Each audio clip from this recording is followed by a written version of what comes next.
Good evening, Joy. Good evening, Christine. It's September the 12th, 2023. And, yes, summer's really gone now. Oh, that's for sure. And fall is starting to come. I was very sorry to hear about your friends, the people that you knew that got stabbed on Bank Street. That was a terrible thing, but thankfully they survived. And, yes, they did, and thank God for that.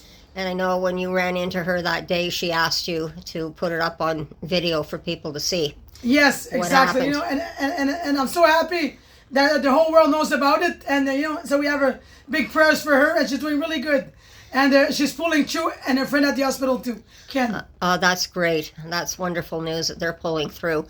But it's been a rough ride for you, 20 years on the streets. And you've seen and you've done a lot of things, and I want to talk more about loss, because you've been losing so many people over the years. Yeah, connections, friends, and just connections, not friends, but people you know on the streets as well. Exactly. And you've seen how hard it is. You've seen the changes over the years coming, and it's getting worse and worse. And this is certainly, we're in the worst of what I've ever seen. This pandemic. Worst time. Yeah, yes. it's really shaken everybody up. The mental illness has got worse, and then of course, with the mental illness, now it's even, to me, it needs to be more prevention now, because everyone's thinking drugs are the way out, alcohol's the way out.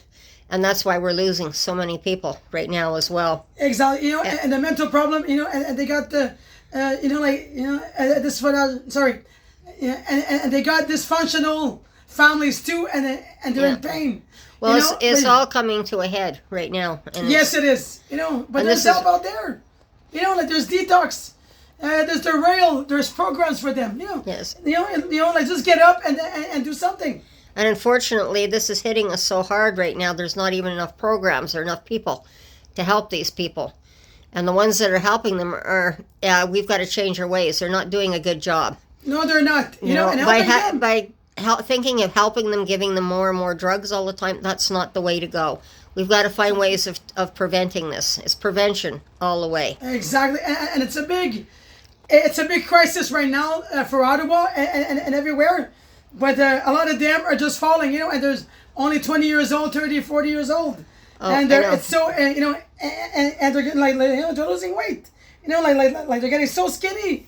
It's unbelievable. Oh, I know. It's like they're on, what do they call it, bulimia, where you think they're throwing up deliberately to get that skinny, and they're not. They're not. It's the drugs. It's the drugs that are taking over our streets and our society, and that's not right.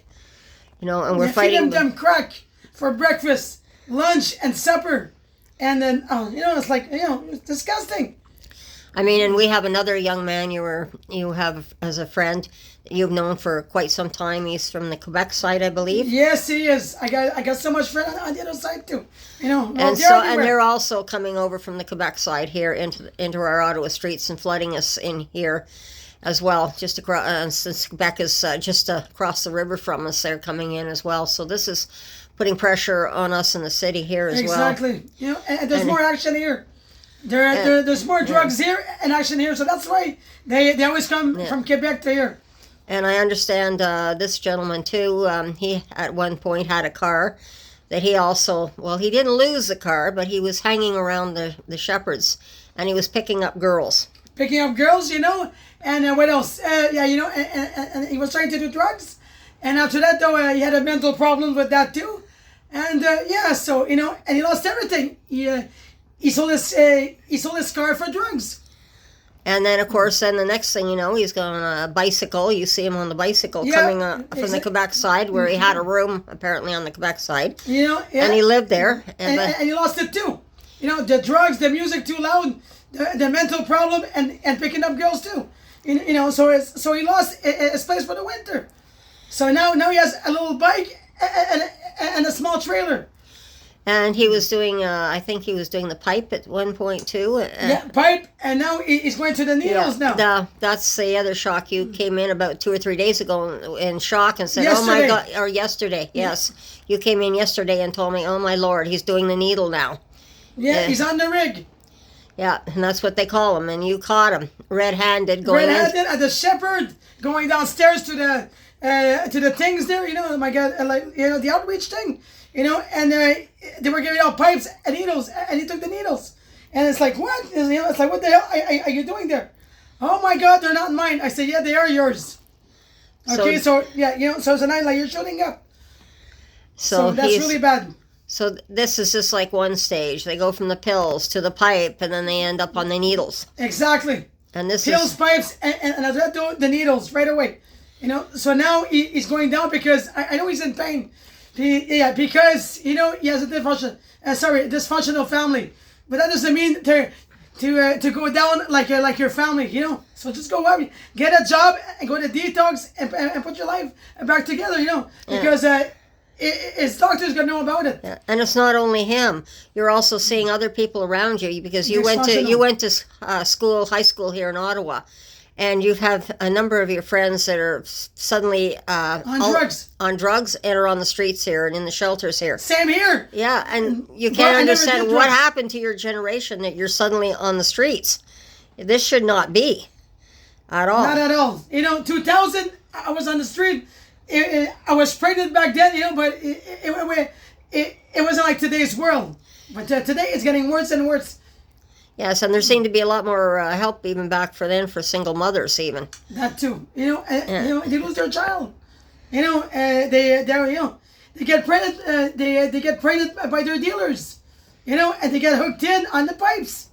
The pipes, and unfortunately, how many of these kids end up drug dependent when they're born as well? That too. Yeah, the poor babies. But they're addicted to the crack. You know, but right now, I know you've got people that you've known for years that are going down on the streets. You've also got people in the hospice, I understand, as well. That too. They got cancer or at the end of the world. It's the end of their journey in this life, you know, and they get cancer or they get, you know, they got a heart problem, you know, or they get so many disease. And this is also brought on through the drugs and that, you know. That too. It's part of their lifestyle. Yes, it is. You know. So. And they're connected to the IV all the time, or or they always get swollen by their legs. They're the body's all swollen, so it's pretty bad. It's pretty sad. But it's taken its toll on you as well. I mean, Frank wasn't the only one you lost here, and we had the big interview with Frank. And the other thing, how bad it is down here. You just were interviewed just at the beginning of August. It was what was it, CBC Radio Canada? Radio Canada in Montreal. Yes, came down here, and so you were interviewed too, and you were talking about the people dying down here, and your friends and the people you know who were dying down here. So it was well broadcast all across Canada. Yes, it was. It was and both in French and English. I know we both saw it, and it was very, very good. And I mean, even the reporter who you were talking to, his driver that drove him here from Montreal, said, "I'm from Ottawa here too, and I cannot believe what I'm seeing in Ottawa today. This is not the Ottawa that I knew either." No, it's not the Ottawa that I knew either. 20 years ago. You know. And I think it was very good because what I saw was what they really depicted. Not only did they talk to the police and the caregivers and everyone else in the shelters and everyone, the pictures really showed what us residents are dealing with down here in Lower Town. Exactly, you know. But it's a big crisis right now, and you know they're all dying, and there's no help for them. And the government, they got to put more programs out, and just to save their life, you know. But now, and Quebec side too. I mean, it's so bad. Even today, one of our people that I work with the association down here stopped by, saw you on the street. She had something to drop off to you. She was just parked on not parked, but she just stopped on the side of the street to hand you some paperwork that was necessary. And all of a sudden, another person came up and asked you for a crack pipe even. And I mean, she was shocked. Well, yeah, it's like, what the hell? You know, I'm just talking with a worker here. You know, like really, you know, like give respect. You know, and sorry, I don't smoke. Okay, so just go to the Shepherd and get some damn pipes there. You know. But I mean, it's bad enough that they're panhandling. Now they're actually coming up and asking people for pipes. Yeah, pipes or a light or a friggin' rig or a friggin' needle. You know, really, and they hide from across the street from a pool. You know, inside pool. So this is where I'm going to end it today, but I just wanted to give an update. But the loss that you're feeling is just heartbreaking over the years that you've had to Over experience. the years, I've been traumatized by by them dying, But I am healing from a lot of pain, But Christine, it's their life. I can't save them anymore. They have to do it by themselves, and give support out there. And I know you've tried to support these people over the years, and you just get a kick in the teeth right back from them. Exactly. They don't care. They just laugh in my face or they start screaming after me. Now, the government, they're gonna take over, or the support workers around. Because I had enough of them. I know, and they Smarten don't. up, guys from the street and girls. Okay, and we're going to leave it there today. And you have a good evening, Julie. And we will talk to everyone soon again. And everyone, like I said, stay safe. Stay safe. Yeah, be aware of your surroundings. And we will talk again soon. And bye bye. Take care. Bye bye. You too. Bye bye. Take care.